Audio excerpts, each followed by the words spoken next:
una sa lahat. Kabi-kabilang sunog, sumiklab.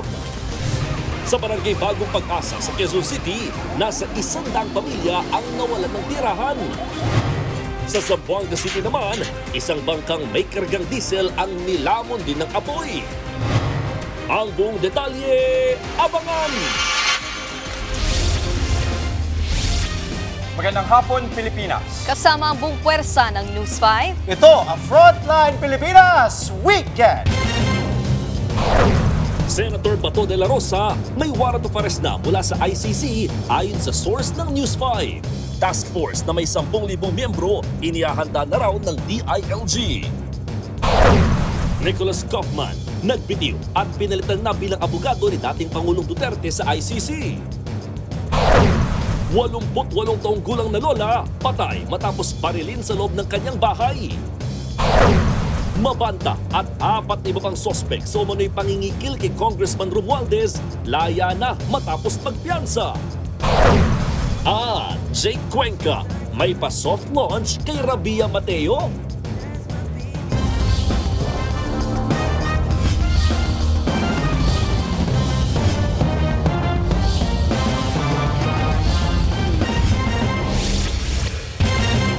Ipinaaresto na ng ICC si Senator Bato de la Rosa ayon sa mapagkakatiwalaang source ng News 5. Isang task force na may 10,000 miyembro ang inihahanda ng DILG para dakpin ang senador. Narito ang Frontline Report. Ipinaaresto na umano ng International Criminal Court o ICC si Senator Bato de la Rosa ayon sa mapagkakatiwalaang source ng News 5. Kaugnay yan sa kasong crimes against humanity kaugnay ng war on drugs. Isa si de la Rosa sa mga pinangalan ng kasabwat umano ni dating Pangulong Rodrigo Duterte. Siya ang nakapwestong PNP chief nang mangyari umano ang mga patayan. Ayon pa sa aming source, natanggap na ng Interpol ang warrant of arrest laban sa senador. Nasa Pilipinas na rin daw ang mga kinatawan ng Interpol para sa pag-aresto kay De La Rosa. Nang tanungin ang palasyo, hindi ito kinumpirma o itinanggi ni Palace Press Officer Claire Castro. Ayon naman kay DILG Secretary John Vic Remulla, wala pa silang natatanggap na impormasyon tungkol dito. Pero inihahanda na raw nila ang task force na tutulong sa pagdakip sa senador at meron daw itong 10,000 miyembro. Ang DOJ naman, wala rin daw impormasyon tungkol sa sinasabing arrest warrant. Wala pang pahayag tungkol dito ang kampo ni Senator De La Rosa. Nagbabalita mula sa Frontline, Margie Bentulan, News 5. Nagbitiw naman si Nicholas Kaufman bilang abogado ni dating Pangulong Rodrigo Duterte sa ICC. Mismong ang dating Pangulo raw ang nagsabing pinalitan na siya. Narito ang Frontline Report. We will ask you to send Rodrigo Duterte back to his family, and we will ask you to give back to the Filipino people their Tatay Digong. Yan ang apela ng tumayong lead counsel ni dating Pangulong Rodrigo Duterte na si Attorney Nicholas Kaufman sa confirmation of charges hearing ng International Criminal Court noong Pebrero. Isang taong dinipensahan ni Kaufman ang dating Pangulo sa ICC na nahaharap sa kasong crimes against humanity kaugnay sa kanyang war on drugs. Pero kahapon, hiniling ni Kaufman sa ICC Trial Chamber 3 na payagan siyang magbitiw bilang abogado ni Duterte. Paliwanag ni Kaufman, natapos na ang kanyang 1 taong serbisyo para kay Duterte noong pang March 31. Anya, mismong si Duterte raw ang nagsabing kumuha sila ng bagong abogado. Kinumpirma naman daw ng bagong abogado ni Duterte na handa nitong depensahan ang dating Pangulo sa ICC. Nagpasalamat naman si Kaufman kay Duterte at sa supporters nito. Isang karangalan daw na maipresenta ang dating Pangulo. Kung maaprubahan ang pag-alis niya, kampante siyang maiiwan si Duterte sa maayos na pangangalaga ng bagong legal team. Una nang pinayagan ng ICC ang isa pang abogado ni Duterte na si Dove Jacobs na umatras sa defense team. Desisyon daw ng dating Pangulo na kumuha ng mga bagong abogado. Ayon kay ICC Assistant to Counsel Attorney Cristina Conti, karapatan ng dating Pangulo na pumili ng kanyang legal team. Pero nais daw matiyak ng mga biktima na hindi maaantala ang paglilitis dahil dito. April 23 nang kumpirmahin ng pre-trial chamber ang lahat ng mga kaso laban sa dating Pangulo. Nagbabalita mula sa Frontline, Margie Bentulan, News 5. Samantala sa ibang balita, daan-daang pamilya ang nawalan ng tirahan sa magkahiwalay na sunog sa Davao at Quezon City. Yan at iba pa sa Frontline Report ni Bril Montalvo.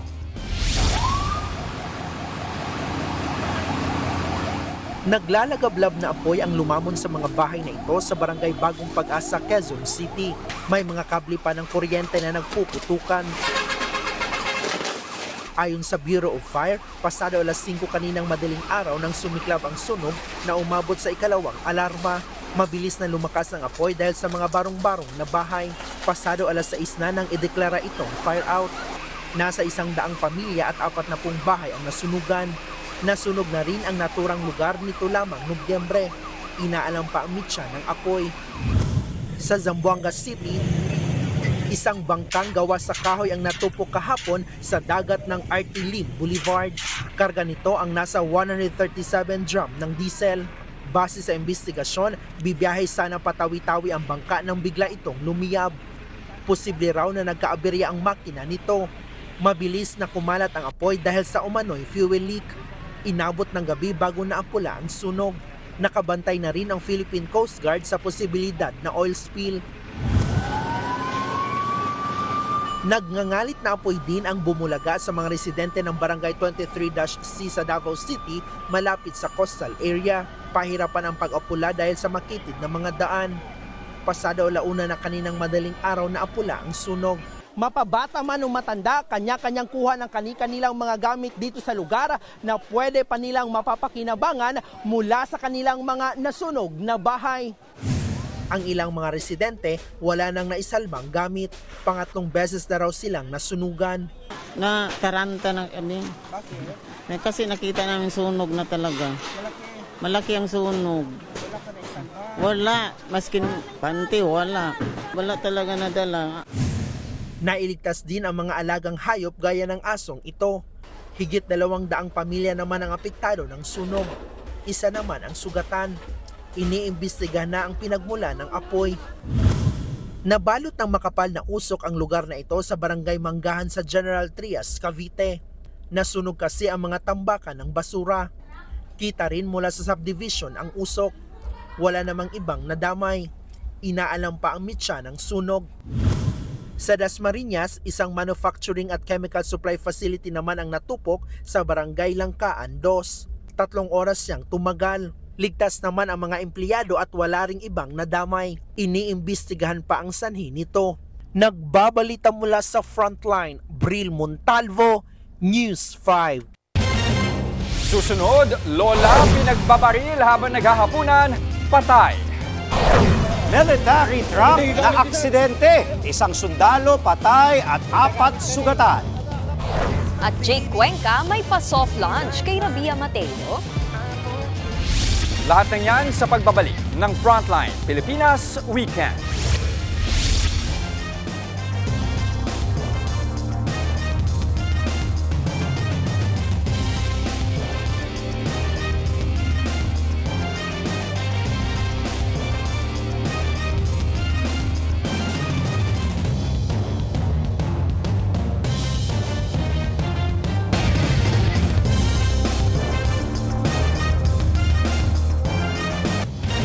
Pansamantalang nakalaya ang political commentator na si Franco Mabanta at 4 na iba pa matapos sila magpiyansa. Inaresto si Mabanta dahil sa umano'y pangingikil kay Congressman Martin Romualdez. Makakapanayam natin mula sa linya ng telepono sa Muntinlupa, nasa frontline ng balitang yan si Mobile Journal Alexis Ebe. Alexis, ano nang update dyan kina Mabanta?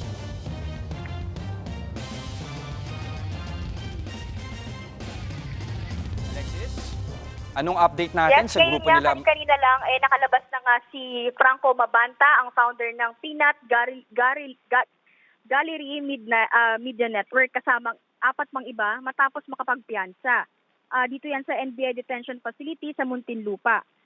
Kanina nga lang nakausap din natin itong si Attorney Rodriguez, ang abogado nila Mabanta, at patuloy niya ring sinasabi na inosente itong mga hawak niya dahil wala daw extortion na naganap. Yan muna ang latest dito sa NBI Detention Facility.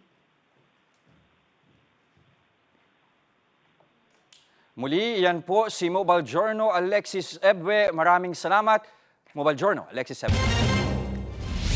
Susunod, kilalanin ang isang batang bayani na lumangoy ng 5 oras para ma-rescue ang kanyang pamilya. Kapatid, huwag kayong bibitiw. Magbabalik pa ang Frontline Pilipinas Weekend.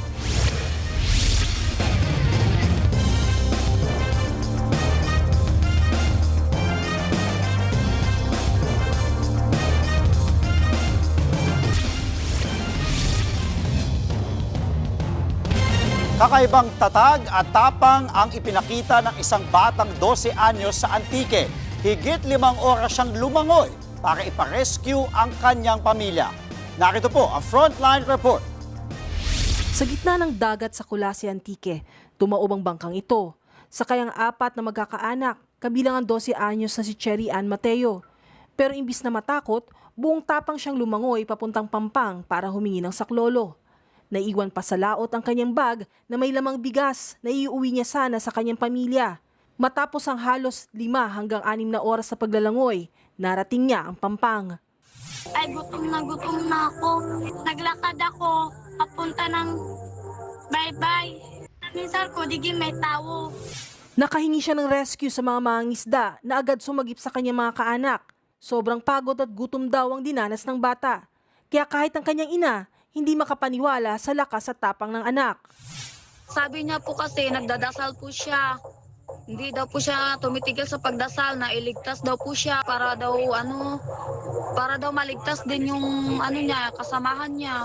Hiling lang daw ngayon ni Cherry Ann ang magkaroon uli ng bag at sariling cellphone para sa kanyang pag-aaral dahil pangarap daw niyang maging guro. Nagbabalita mula sa Frontline, Maluy Chivaria, News 5. Mga kapatid, narito naman ang mga dapat abangan bukas sa Top 5 mga kwentong Mark Logan. Hindi daw lahat ng superheroes ay nakakapa. Yung iba naka-rubber shoes pang Zumba. At dito nga sa bayan ng Binangonan, may mga nanay na busilak ang puso na mangalap ng pondo para sa mga may kapansanan. Basta nangangailangan kanila itong pagbibigyan. Kung pagwapuhan ang usapan, you're in good hands dito sa Tambayan. Tambayan daw ito ng mga gwapings dahil level up pogi kang aalis sa lugar na ito. Galing pa kasi sa ibang bansa ang mga barbero dito para fully trained sa paggupit gwapo. Gusto mo ba ng mala opa? Kapag ang init ay tipong hindi na nakakatuwa, saan pa bang punta kundi sa tubigan? Yung mag-e-enjoy ka sa dagdag nitong ayuda. Sumisid kasama ang buong tropa o pamilya. Ihanda ang buntot, palikpik at galing sa paglangoy. Isa buhay ang pagiging si Reyna. Oy, linyahan niya'y di mo alam saan papunta. Walang ganun. Hindi ka mabubuhay sa mundo kung walang basahan. Kung hindi ka nakatin ng Christmas party, see mo yung ex mo ng 5 years.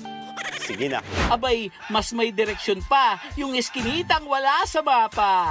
Bawat bitaw niya ng salita, magiging instant kang manghuhula. Joke ba to o sintomas na ng nakakabagabag niyang persona? Ang chicken sila, sir. Kaya natin yung ugat na Ano raw? Isa pa itong si Daddy Boards. Wow, ang tinde. Pero pre, di ko intindi. Tsak di ka maboboard sa pangmalakasang kwela ni Daddy Boards. Viral ang mga cooking videos niya. At ngayon, ang type niyang isa lang sa lutuan, ang version niya ng aking Pinakbet Logan. Nagbabalita mula sa Frontline, Mark Logan. Susunod, Bill Cuenca at Rabia Mateo. Confirm na ba ang relasyon? At ipis, nakakadiri man sa iba, pwede palang gawing kabuhayan. Tuloy-tuloy ang balitaan sa Frontline Pilipinas Weekend.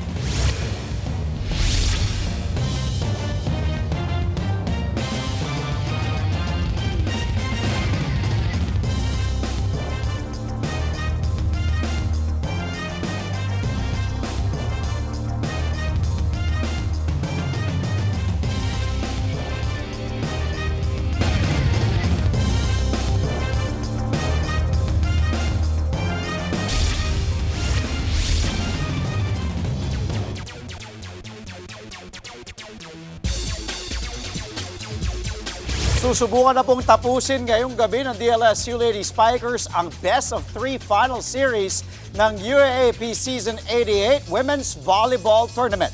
Isang panalo na lamang ang kailangan ng Lady Spikers kontra sa NU Lady Bulldogs para maiuwi ang ika-13 nilang kampyonato at makuha ang 16-0 spotless record sa torneo. Pursigido naman ang defending champs na Lady Bulldogs na i-extend ang serye sa isang rubber match sa Miyerkules.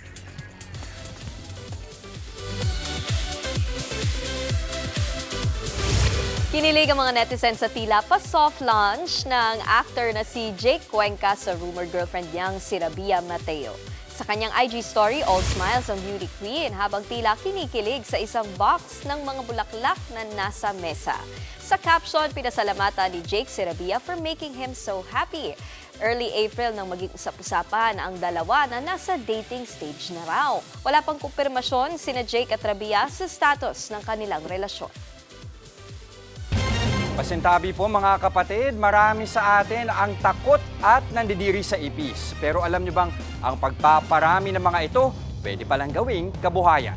Ang kwento dokumentado sa aking report.